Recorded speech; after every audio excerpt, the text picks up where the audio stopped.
Good morning.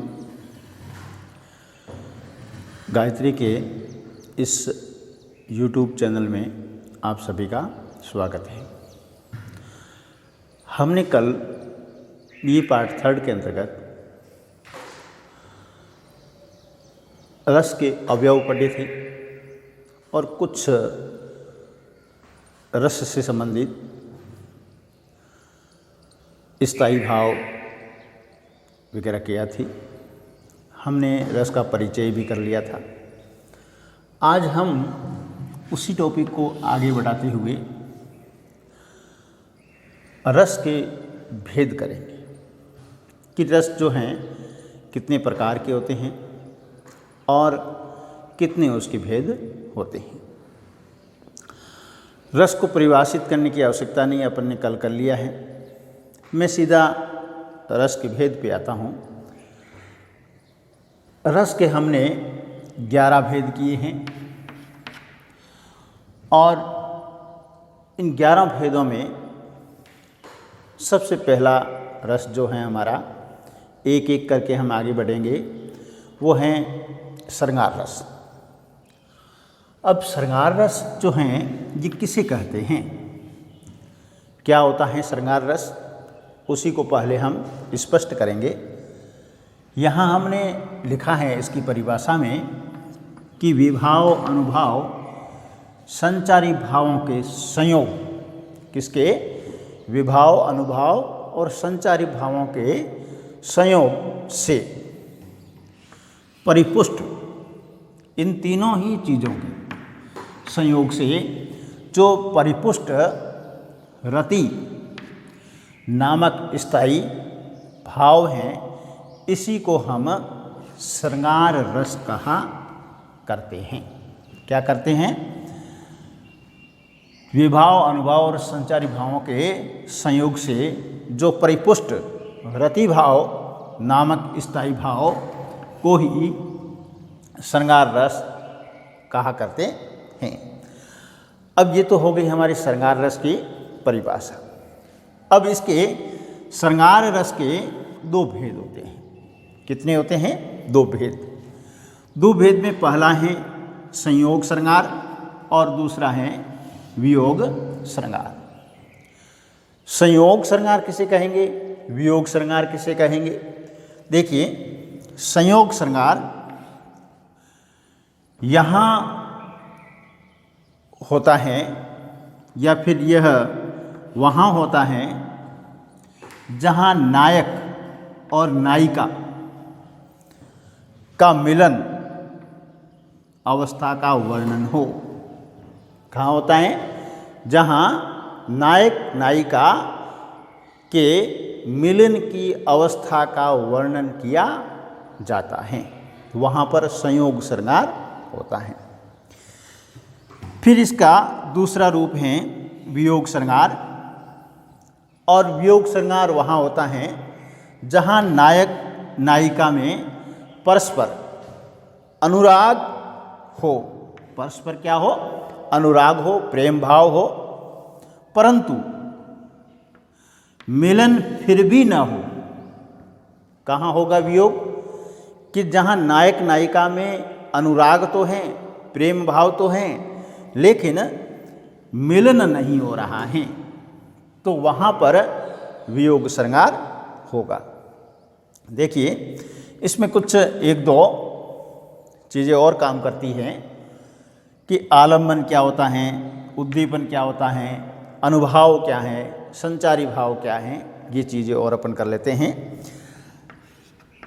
इन्हीं के माध्यम से हमें रस की प्राप्ति होती है। आलम्बन, अब देखिए, संयोग श्रृंगार में नायक और नायिका आलम्बन होते हैं, चाहे वियोग हो चाहे संयोग हो। इन दोनों में नायक नायिकाएं क्या होगी, आलम्बन होगी। इसमें अनुभाव आलम्बन की चेष्टाएं, यानी नायक नायिका की चेष्टा, इसके बाद में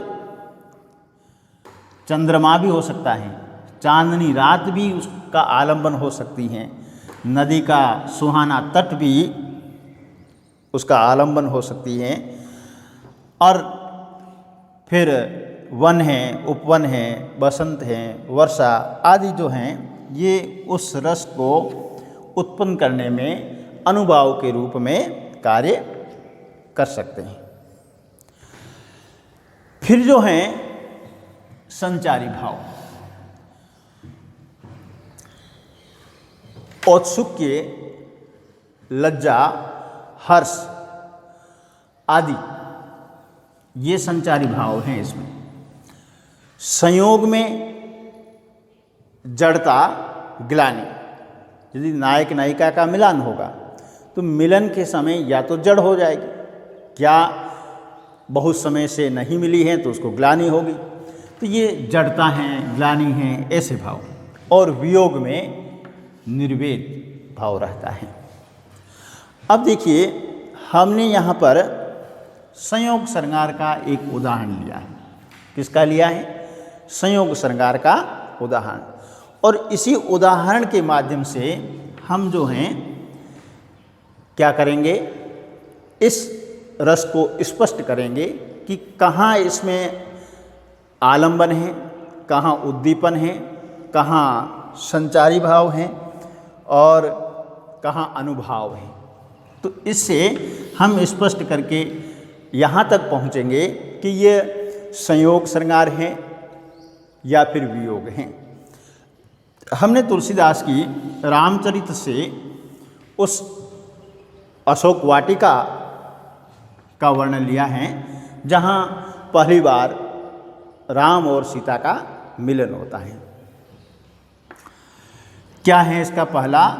चितवन चकित चहु दिश सीता, कह गए नृप किशोर मन चीता, लता ओट तब सकी ही लखाए, श्यामल गोर किशोर सुख किशोर सुहाए, देखी रूप लोचन ललचाने, हर्षे जनु निज निधि पहचाने, थके नयन रघुपति छवि देखे, पलकन हूँ परिहारिन निमेखे, अधिक स्नेह देह भय भारी, शरद देश शरद शशिह जन चेतन चकोर।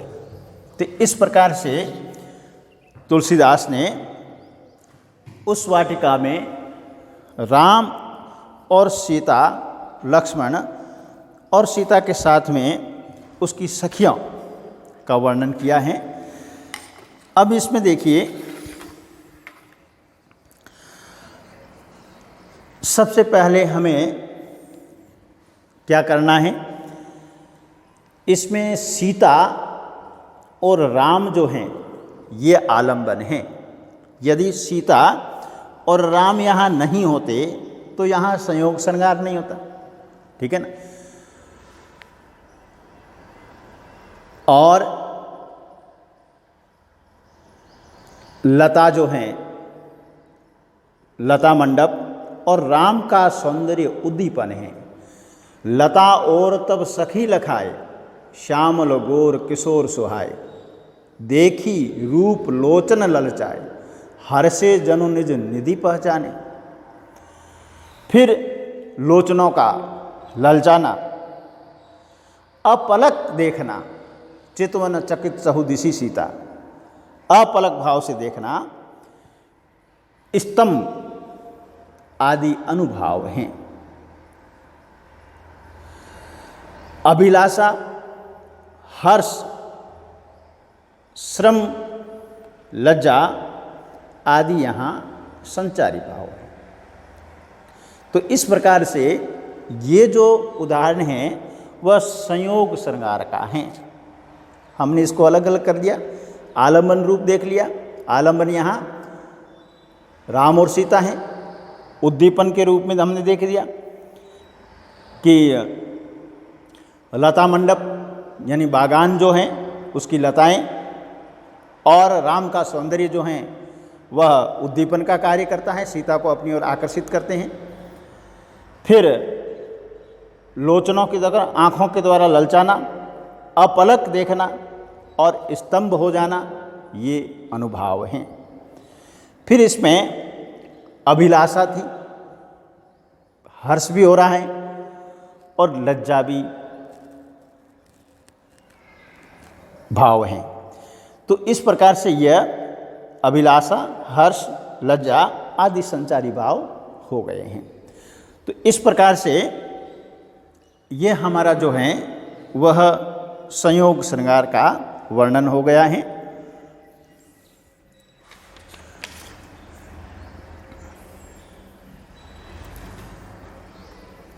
उसी प्रकार से हम जो हैं अगला इसी का वियोग श्रृंगार क्या चीज़ होती है उसका उदाहरण लेंगे।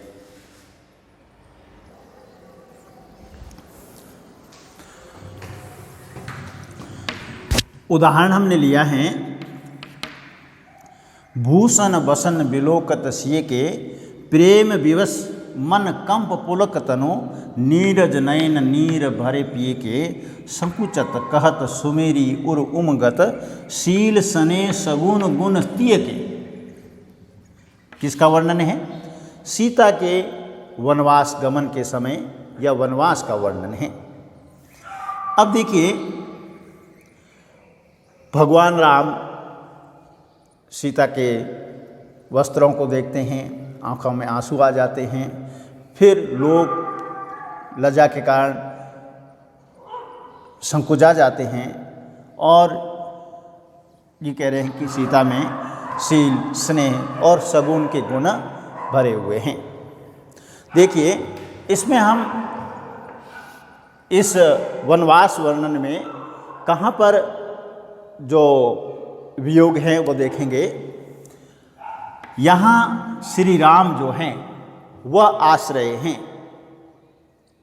कौन है? भगवान श्री राम इस वियोग श्रृंगार वर्णन में आश्रय का कार्य करते हैं। और वियोग श्रृंगार क्यों पैदा हुआ? सीता के कारण। सीता जो हैं वह यहाँ पर आलम्बन है और किन चीज़ों को देख करके ये वियोग पैदा हुआ? वह हैं सीता के आभूषण। जिसने किसका कार्य किया? उद्दीपन का कार्य किया। फिर कंप, पुलकित होना, अश्रु विमोचन होना आदि इसमें अनुभाव थे और लज्जा आदि इसमें संचारी भाव है। इस प्रकार से हमने दो उदाहरण किए और दोनों ही किसके थे? श्रृंगार रस में।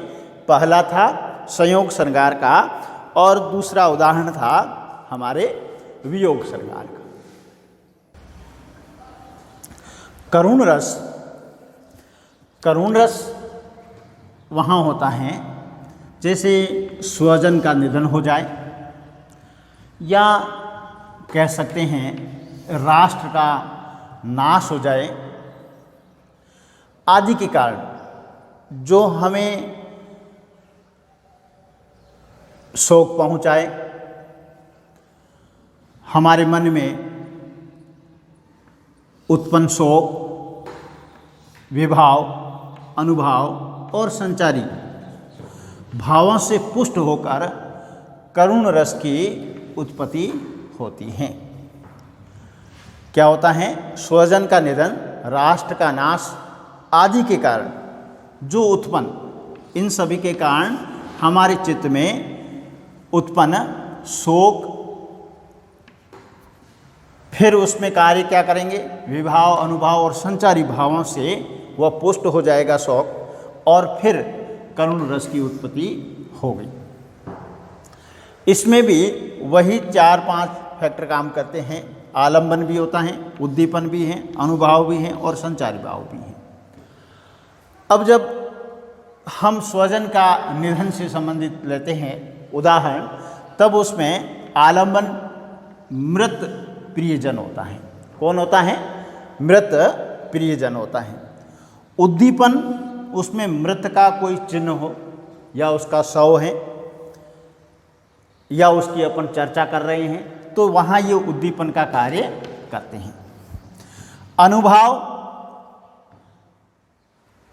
रुदन है, मूर्छित होना, मृत के गुण गाना, ये सभी चीज़ें हैं अनुभाव के अंतर्गत आएगी। संचारी भाव में निर्वेद है, मोह है, ग्लानि, चिंता, स्मृति, विषाद आदि जो हैं वह संचारी भाव के अंतर्गत आते हैं। हमने जब यहाँ उदाहरण लिया है, फिर पीट कर सिर और छाती अश्रु बरसाती हुई, कुररी सरदृश्य सकरुण गिरा से दैन्य दर्शाती हुई, बहुत विधि प्रलाप विलाप वह करने लगी इस शोक में, निज प्रिय वियोग समान दुख होता न कोई लोक में। देखिए ये पंक्ति जो है वह जयद्रथ वध से ली गई हैं और यह अभिमन्यु की मृत्यु पर किया गया उत्तरा का विलाप है। अब उसमें उत्तरा जो है सिर पीट रही है, छाती पीट रही है, अश्रु बाहर बहा रही है और कुर्री के सदृश्य यानी कोयल के सदृश्य करुण गिरा से अपनी दैन्यता को प्रकट कर रही है। यानी एक प्रकार से नहीं, बहुविध कई प्रकार से प्रलाप करती हैं और विलाप करती हैं। यानी यहाँ पर उस उत्तरा की स्थिति विक्षिप्त सी भी हो गई है, वह करने लगी इस शोक में। तब हमें ये पता चला कि वह इतना कुछ कर रही हैं, इसका मतलब ये है कि प्रियजन वियोग समान दुख न कोई इस लोक में, इस संसार में निज प्रिय वियोग के समान कोई बड़ा दुख नहीं होता है। तो देखिए यहाँ पर आश्रय क्या है? उत्तरा है। आलंबन क्या है?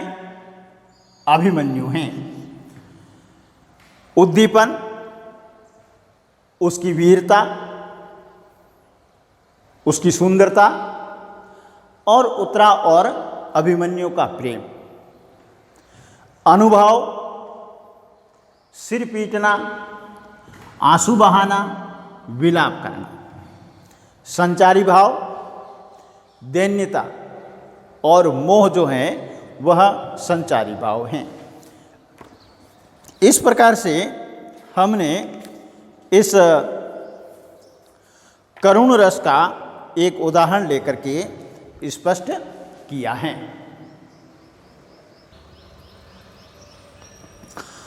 तीसरा रस हम लेंगे जिसका नाम है वीर रस। वीर रस किसे कहेंगे? कब ये पुष्ट होता है? सामाजिकों के हृदय में, सामान्य लोगों के हृदय में पहले से ही स्थित उत्साह नामक स्थायी भाव प्रत्येक व्यक्ति के रूप में होता है। उत्साह नामक स्थायी भाव काव्य में प्रकट किए गए, यानी युद्ध क्षेत्र के अंदर अपन जाते हैं या सैनिक जाते हैं या आदिकाल में सैनिक जाते थे, तब वहाँ भाट जो हैं वहाँ खड़े होकर के स्तुतियाँ करते थे। तो उनके अंदर जो उत्साह नामक स्थायी भाव सुप्त अवस्था में पड़ा था वो जागृत हो जाता था और विभाव, अनुभाव और संचारी भावों से वो पुष्ट हो करके वीर रस में बदल जाता था। तो इस प्रकार से यह सामाजिकों के हृदय में पहले से ही स्थित उत्साह नामक स्थायी भाव काव्य में प्रकट किए गए विभाव, अनुभाव और संचारी भावों से पुष्ट हुआ वीर रस कहलाता है। अब देखिए प्राचीन आचार्यों ने वीर रस के 4 भेद किए हैं। क्या किए हैं? दयावीर, दानवीर, धर्मवीर, युद्धवीर। ये 4 भेद इन्होंने किए हैं। हम जो हैं यहाँ पर रामचरितमानस का उदाहरण लेंगे और 3 लोगों के बीच में जो संवाद हुआ है उस चीज़ को यहाँ लेंगे। राम हैं, लक्ष्मण हैं और परशुराम के बीच की मुलाकात हैं लक्ष्मण कुछ उनको मजाक कर लेता है, परशुराम जी नाराज हो जाते हैं। तो यही चर्चा। सुनत लखन के वचन कठोरा, परसु सुधारी धर्यो कर धीरा, अब जनि देव दोष मोहि लोगु, कटुवादी बालक वध जोगु, राम वचन सुनि कछुक जुड़ाने, कही कछुक लखन बहुरी मुस्काने, हसत देखी नख सिख रीस व्यापी, राम तोर भ्राता बड़ पापी। क्या कह रहा है परशुराम कि जब लक्ष्मण ने कहा कि परशुराम जी आपका ये परशु हैं, इसको तो ठीक से उठा लो, तब ये वचन उनको बहुत कठोर लगे, गुस्सा आया उनको। कटु बालक वध जोग, और परशुराम ने क्या कहा है, ये इस प्रकार से बोलता है, कटु वचन कहता है, ये तो मारने योग्य हैं। राम वचन सुनी कछुक जुड़ाने, राम ने कहा कि आप क्षमा कीजिए, बालक हैं, समझता नहीं हैं। कही कछु लखन बहुरी मुस्काने, ये शब्द सुने तो वो वापिस लक्ष्मण जी हैं कुछ कह करके मुस्कुराने लग गए। परशुराम को और गुस्सा चला। हसत देखी नख सिख रीस व्यापी, जब लक्ष्मण को हंसते हुए देखा तब परशुराम का क्रोध का पारा है जो बहुत व्यापक हो गया, नख से लेकर सिर तक उनको क्रोध आ गया। राम तोर भ्रात बड़ पापी, क्या कहा, राम तुम्हारा जो भाई है बड़ा पापी है, दुष्ट हैं। देखिए यहाँ हम इसका वर्णन करेंगे कि यहाँ आलंबन जो हैं वह लक्ष्मण हैं। क्या हैं, लक्ष्मण, क्योंकि परशुराम को गुस्सा जो आया है वो किसके सहारे आए, लक्ष्मण के सहारे आया है। उद्दीपन, गुस्से को और उस तेज किसने किया, लक्ष्मण के मुस्कुराने, कि परशुराम की बात पर लक्ष्मण हैं मुस्कुराने लगा तो उसका गुस्सा और तेज हो गया। अनुभव क्या है, लक्ष्मण ने कहा कि परशुराम जी आप अपना परशु तो ठीक करके उठाओ, ये तो उठ ही नहीं रहा है और मुझे तुम मारने की बात कर रहे हो। फिर संचारी भाव, उग्रता, अमर्ष आदि उसमें थे। परशुराम की उग्रता, ये सभी जो हैं ये संचारी भावों के अंतर्गत आता है। तो प्यारे विद्यार्थियों, आज हमने रस के भेद के अंतर्गत 3 भेद पढ़े हैं, श्रृंगार रस, करुण रस और वीर रस। आपको हमारा ये चैनल कैसा लगता है, आप सब्सक्राइब कीजिए, लाइक कीजिए और शेयर कीजिए। आज बस इतना ही, कल हम इसके आगे के रस पढ़ेंगे। धन्यवाद।